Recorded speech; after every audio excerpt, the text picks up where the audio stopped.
I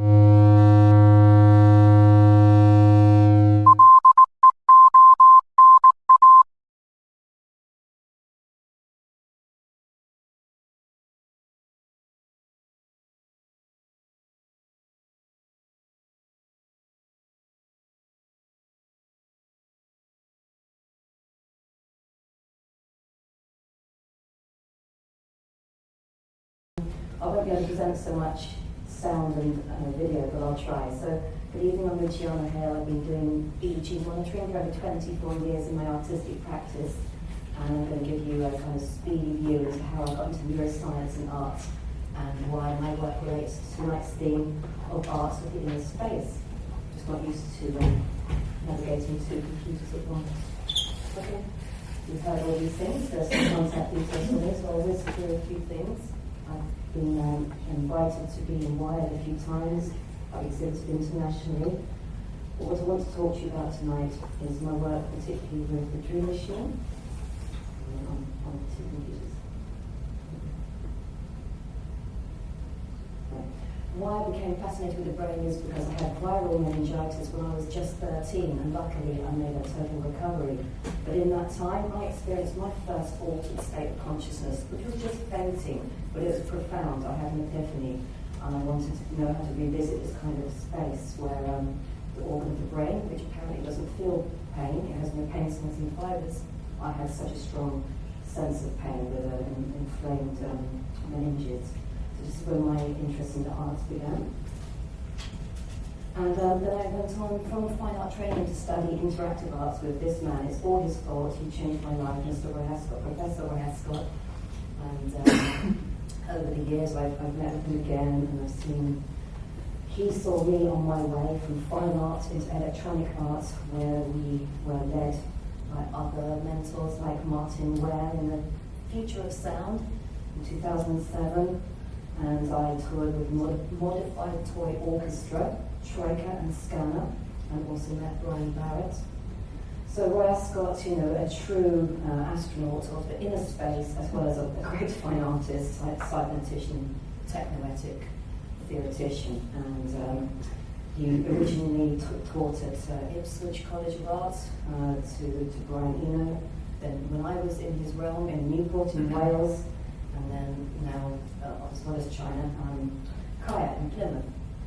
So, he inspired us to read about Buckminster Fuller, Bernard Reich, Mr. Crowley, Stellark, who became friends, and many more. These were all new things to me. I grew up in Chislehurst, and back then the idea of accessing the subconscious was maybe using a Ouija board, or as I found when I visited Kensington Market a few years later, was experiencing a Dreamachine, which was on show in one of the shops downstairs. Just give me a moment while I try to find a folder with the films. I've got a little clip to show you here. So, I hope you will know what a Dreamachine is. How many people have experienced a 1960s kind of kinetic Dreamachine? Will show of hands? Okay, that's kind of half of you, that's good. So here's a clip of a Dreamachine in Slovenia. So the lady sat in front of her. It's on a record player, and it's just a cylinder with a certain mathematical preparations for the light to come through. And she's got EEG monitors I've placed on her forehead. And behind her, the vast landscape of her brainwaves.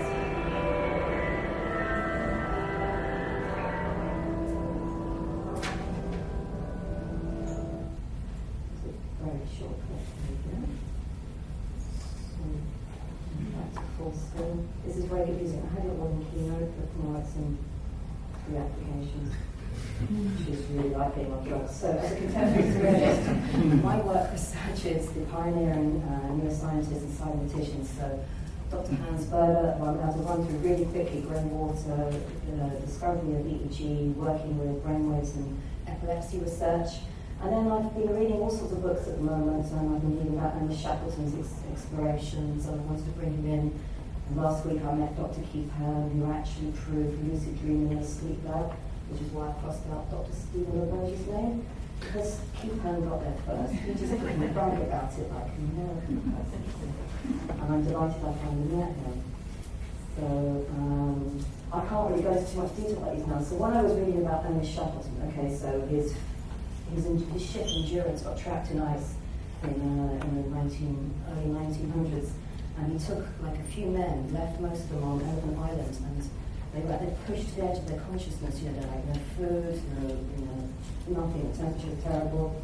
They're struggling, and on this edge, he goes onto a very risky journey to discover what they can bring back or where they can find safety. And on this journey, the three men were all convinced, and they didn't discuss it at the time, that there was a fourth. And not just a phantom presence, a man that could actually be counted, and they all described it afterwards in reports. And on the year of Shackleton's death, T.S. Eliot published Wasteland, and in chapter 5, he talks about the third man. So it's just one of these synchronicities between literature and real exploration of the real space, which I'll tie in shortly to William Burroughs, who was actually also a geographical explorer as well as a psychic explorer. So this phantom presence, this kind of absent or third mind or fourth presence, is something that kind of inspired me when I started looking to make my presentation for this talk. And the kind of people I specialise in more, well, the neuroscience, but with Burroughs and Gysin. So these two men have explored the psychic senses, the tropics of the mind. And I wanted to sort of say neuroscientifically, maybe more revealingly, people with brain injuries who felt a presence which is not physically there. And this can be recreated through electrical stimulation as in the temporoparietal junction, and you get this kind of phantom sense. So I'm tying in the third mind, the fourth presence, the kind of ideas of Burroughs and Gysin, these artistic kind of archaic explorers looking at both drugs and other techniques to find new technologies before the internet. So Burroughs, he did actually travel to the Amazon looking for Yahe, for ayahuasca, looking to actually find out more about telepathy.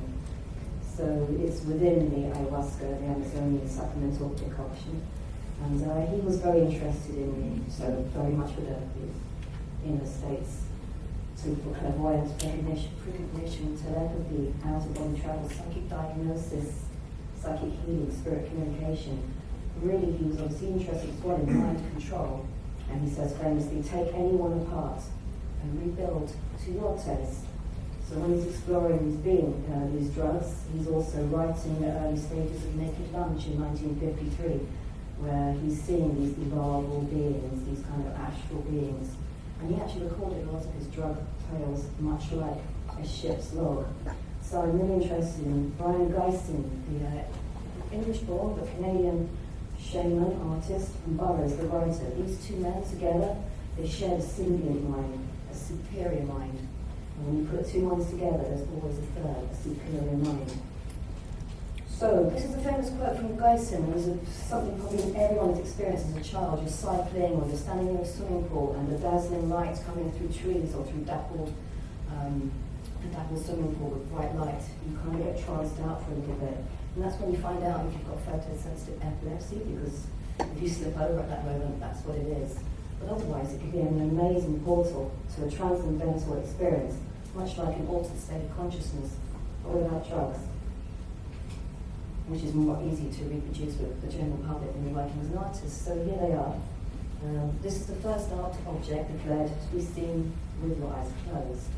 So here is Gysin and Burroughs facing a dream machine. So this cylinder with the light inside. And maybe this is early virtual reality, so there's no frames, there's no boundaries. We are now going into the Entoptic realm. Because when you shut your eyes and when you give in to the experience of the dream machine, some people just report seeing patterns and some kind of different kind of Entoptics, which we'll look at. Other people see colours and whole hallucinations and journeys and so on. So I've got some subjective records here as well from some people. So Brion Gysin, he says to his friend in Paris in the Beat Hotel, they're called the Beats because they lived in a slummy hotel, I want to make ghosts walk in public. So he has this, he wants to recreate this idea of the sun coming through the trees. He felt it was about 10 times a second, the kind of flickering light. So now there's serendipity again between neuroscience and the Beats, the artists. They don't know each other, there's no internet connecting them, they're not hanging out in the same bars, smoking cigars. But Dr. Greywater in London or in Berlin is writing about research in the living brain at the same time that Gysin is trying to make his Dreamachine device. So he invites the boyfriend of William Burroughs in Somerville, a Cambridge student who lived not too long, into his 30s in the 1970s. He invites him, he says, you can make anything. Can you make this flickering effect? I'd like it to be quite cheap and something we can share. So he designs this 3-foot cylinder that can sit on top of any phonograph in any home. So there's nothing specific about it that's going to be difficult with a 100-watt light bulb inside. He comes up with, this is the template you've seen. You can photocopy it, you can enlarge it. I've stood in front of 10-foot tall Dreamachines.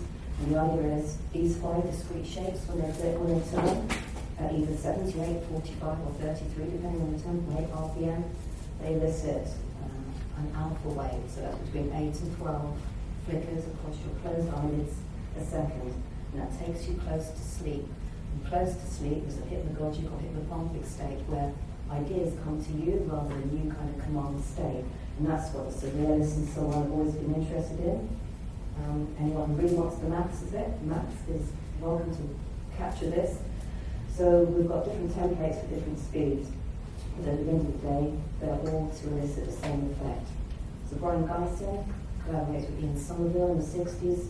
They create this template, they stand it on record player, they can take it to people's houses. It's portable, drugless high basically, and everyone can enter this state.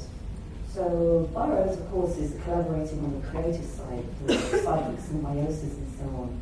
And they created artwork such as this, the amazing collage, The Third Mind. And this is a fantastic, for many years, maybe 10 or so years, they've worked on The Third Mind with photo montage film clips, flicker machines, crystal balls, lie detectors, anything that could kind of induce a vision. And during this time, famous permutated poems such as Junk is no good, Keep That Habit, rub out the word we created. So I have to go quickly through this bit. I'm always in honor of the people that got us here. So without my brain machine and people looking at technology and running around with everything, if it wasn't for Galvani measuring GSR or animal electricity, we wouldn't have gone further to know about heart rates and ECG and EEG. So really quickly, because I like the natures. Here's his dog. I love dogs. So here's his dog with his paws in a bucket of saline, and he's having his heart rate measured, which is wonderful. Probably his early equipment using a capillary electrometer was very slow. And it's not so much you have to have your paws in the water, but it is a slow signal. And you didn't really understand the benefits of it. You could measure a heart rhythm, but what can you diagnose from that? Well, dysrhythmias, pattern abnormalities, and so on. So this is the next machine up. This is the Big Daddy, the string galvanometer, normally used to conduct signals from submarines long distance. Here being used for measuring ECG in 1924, and you can see Einthoven's device. You require 1 foot and 1 paw, human paw, in the saline solution again. It weighs 600 pounds and it takes 5 people to operate it. So not quite what I want to use, but wonderful. So England, Liverpool, Richard Caton, he manages to record EEG, so brainwave signals, but he has to cut the skull open to do it, so that's still not kind of good enough. Okay, now we get a bit neater. Hans Berger, Austrian guy, so he manages to do the brainwave recording, but without cutting any skulls open or killing any animals. And he proves in 1924 the presence of alpha waves, and these are his actual plotted recordings. Now, what really interests me about him, not only is he a neuroscientist and psychiatrist, he had strange experience and he wanted to prove telepathy, but he didn't really talk about it because he thought, I won't really get the funding when I talk about it, and in the end he killed himself. So be careful what you talk about, what you're really thinking about making, maybe just make that at home. He basically had an accident. He fell off his horse, and it's terrible, isn't it? But he was fine. And then he received a telegram a few days later from his sister saying, Hans, I've been thinking of you. And obviously it's dated, right? There it is. You've had some kind of accident. And that was it. That was the connection. His sibling, communication. He believed that she had tuned into him, and because of his exploration in the realm of the brain, that he could actually find a correlation between objective activity of the brain and subjective psychological phenomena. And this is where it gets more interesting, because Hans Berger unfortunately dropped out early there. He wasn't very well received. American chap, Dr. William Graywater, working mainly in Bristol, but originally in London. He took Hansberger's research and developed it further and differentiates from alpha waves, which are just when you shut your eyes, into theta, which are more kind of trancey and interior, and delta and so on. So he developed the signal much deeper. He also designed a really bizarre device for looking at EEG, called a topographic machine, which is using those cathode ray tubes. But these are the sort of equipment he's using, and his colleague was Harold Shipton, who helped build these machines. So still quite invasive. This is an early EEG viewer, 1957, so loads of cathode ray tubes facing you. Each one responds to 2 electrodes, and you're literally looking straight down the lens at these ones. Each one represents a different electrode position, so it's very complex, very dynamic, and this is probably his spare time. This is his seminal book. A lot of people have read this. If you haven't, you should. It's delightful. It's very small, and it completely connects the whole stroboscopic dream machine and kind of transcendental dropless experiences through photic entrainment. And it was this book that possibly Burroughs picked up when he was wandering around bookshops, we like to imagine, and brought back to the Beat Hotel, a scummy, slummy hotel, showed it to Gysin, who went, "This is what I'm talking about. This is the same thing." So at the same time, different places, this technique of a flicker, so inducing a different state of mind through flickering light, that's been discussed. Okay, that means it's a video. Okay, you can see that there's some peaks at alpha. My laser pointers. This is an EEG recording using my 4D visualization I've been using for about 20 years. So instead of this cathode ray tubes of grey water or the sort of spectral analysis, I can visualize in 3 and 4 dimensions. You can see these peaks, particularly on 12 Hertz, which is just at the borderline of alpha and beta, are quite dominantly being plotted, and this was with a participant in the Dreamachine experience. And the sounds are actually being triggered in real time. The soundscape I created. But you keep hearing I am that I am, because that's the sound attached to the alpha wave. So, come up there, go back to this. This is so tricky. You made it look really easy though, we're just using 2 computers.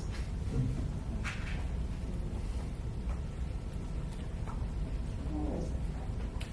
It's PowerPoint, isn't it?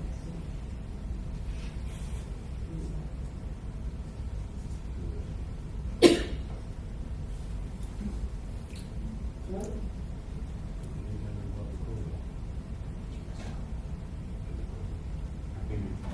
Preview the second one on the next script. That's me. That one, I think.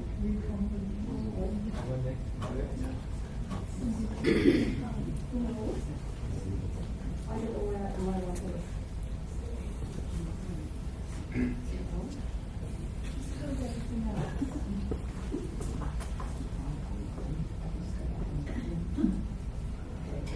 Okay, I'm going to sit back to. Okay, so this is what I met the other day. Dr. Keith Hearn, I don't know his age, because he won't tell me. He's in his 70s. He's wonderful. So, he invented a different kind of dream machine. So he patented this device, 2 words, dream machine. This is a device intended to alert the sleeper, you are dreaming, potentially you could get lucid right now. So using a combination of respiratory measuring device, so a kind of strap across the chest. Here it is with an early prototype. Anyway, we had a wonderful discussion over coffee the other day about where he's going with this, and I'm hoping to present some artwork at the International Association for the Study of Dreams in Holland in June. So you can see here what he's done, most importantly, is he's the first person ever to prove that ocular signals within the sleep laboratory, so he's asleep, or his participant is asleep, he's pre-designed that when you become aware you're dreaming, so lucid, you have to have insight, control, and disassociation, but most importantly, control. You do a predetermined set of maybe 10, left, right, left, right, left, right with your eye, because in a lucid state, you're going to be having total muscle atonia, so that's like sleep paralysis. The only thing you can move is possibly the tip of your finger, your eyes, and maybe another part of the body, but they don't use that in the sleep laboratory, so we stick to ocular signals, and here he clearly measured out these intervals, which is wonderful. This was the breakthrough in the early 70s. So he painted a device, it's on display in the Science Museum, there it is, and obviously it's not very commercial, that's not the kind of way his work goes. He's very interested in parapsychology, dream research, and he's really an astronaut of the inner space. He's just very modest and quite shy. And he's writing an opera right now, so he's very busy. So he's good for him, and here he is. I'll tell you what I'm going to again soon. So, okay, in academia, not shy, the use of transcranial alternating current stimulation while sleeping in sleep laboratories was proved in 2014 by Dr. Ursula Voss. She showed that when the REM state is detected in a sleep laboratory by some mounted EEG,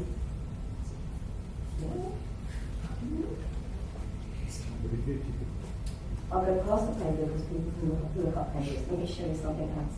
Okay. Here's some examples of the Dreamachine in my work using EEG. I'll send you a link. If anyone's interested, I've been working with Arthur Brown, improvised brainwaves in music performances. I've been working with different people at the moment exploring sleep and EEG. Luckily, David covered all this, so I don't have to talk about Kluver et al. And I was going to show you some wonderful Gysin slides. Harold Chapman, who I met recently, one of the main photographers who documented the Beat Hotel era back in the 60s. He's still alive and really well in the field. And we met him, and he told me lots of stories.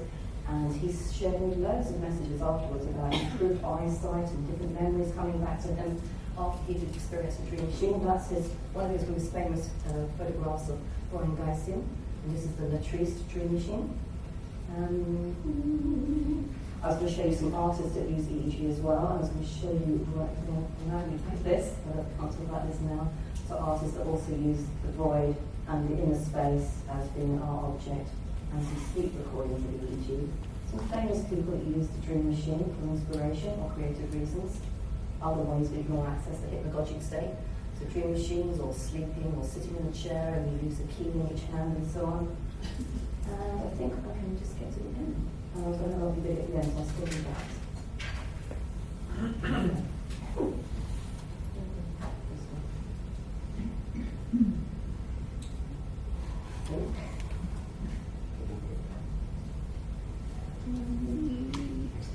Double click it. It's kind of very small. Okay. This is the slide I like to end on, so please bear with me. It normally has music underneath it and everything because it's like from the laptop. Not playing. So we've got a... Is it?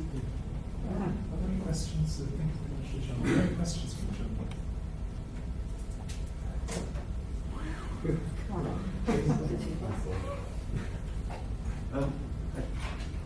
There's many things that I didn't know about. It's great to see, to learn new things and all this. Burroughs is familiar to me and lots of psychological research. The number one I want to say is that I cannot see why all that stuff is in any sense validates or is connected to this notion of a third mind or these kind of more or less paranormal speculations that you were talking about at the outset. I mean, after all, electrical stimulation of the brain is known to produce all kinds of experiences. That's a kind of mechanistic state of affairs. The whole narrative that can be given in straightforward scientific terms about prodding the brain, or even perhaps using this dream machine, which trigger certain experiences. And that's a straightforward thing, that I could appreciate from a kind of scientific point of view. I don't really see why all this other stuff about the presence of an extra mind and all this is. I don't really get that from But the part of Burroughs and Gysin working in such close collaboration that they experience this kind of symbiont mind between creative forces, where one could begin a sentence and the other could finish it. A lot of their work, one could begin an image and would overlay it across the body of the other one. Felt that close. Their work together during that time. A lot of that time there was drugs involved, and some of that time you could just be exposed to Dreamachine endlessly. Maybe when Burroughs was detoxing from heroin during many phases in Paris, because Gysin actually avoided his contact for many years because he didn't like the drug use. You know, he was running a restaurant, he was doing his art and doing other things. So, well, I suppose I'd like to say that kind of talk is metaphorical, and we have to be careful not to take metaphors literally. I think as artists, though, you know, we explore metaphors and we manifest them all the We time. may do, and I'm an artist myself, but I try not to take metaphors literally when they're only metaphors. Thank you for your question. Is there one more question? Can you get a third mind when you're working with technology? I mean, I find that There's a dream bit when you've been working so long on it and then you go to sleep. well, like, I mean, there's an Einstein quote that says, I'm twice as clever with a pencil than I am without one, yeah? And so this idea that it's a sort of, it's not just my brain on its own, but it's me kind of using the technology. I think technology is what's stopping a lot of us actually just naturally just being more wide-minded. Yep. So it's more than me. You know, me and the technology is greater than the sum of my parts. Well, that's that's. But that's not to say that the technology itself is intelligent. But then the idea of synchronizing with technology is quite an interesting one, which I tried with one of the brain machines, and you've got a sense that it's reflecting back at yourself. You're reflecting yourself back at yourself. So Especially when you're without to cut in, and I always get a sense of presence when I do Dreamachine on my own. I have to check the room, not like underneath the sofa and stuff. I just actually have to open my eyes and do a double take. But I didn't have a guest there who I'd forgotten about, sort of thing, because I let myself go, surrendered to it. You know, it's an analog technology, luckily. Can I take one last question from Dave? It's actually more of a comment, if that's all right. But it's just like trying to link to my understanding of Hans Berger and his kind of research on the EEGs. That he was trying to actually find the brain waves themselves responsible for the telepathic experience he had with his sister. So he's, and thereby discovered the use of EEG. Unfortunately, then parapsychologists then kind of went on to say, well, there doesn't seem to be any kind of electromagnetic signals involved. If it is, it telepathy is real in any way because you don't have the inverse square law. There doesn't seem to be any distance drop off of any kind of parapsychological She phenomenon. didn't do a proper experiment. She was, in the same country, but Yeah, but it's fascinating that he discovered the EEG through his kind of trying to find the brainwaves. and then that information was so badly received by his peers. He felt ostracised and so neglected, and eventually did what he did. So I know that. I celebrate him. Weird ideas don't always get well received. Doesn't mean they're not good. Thank you. We've reached, thank you very much, Luciana.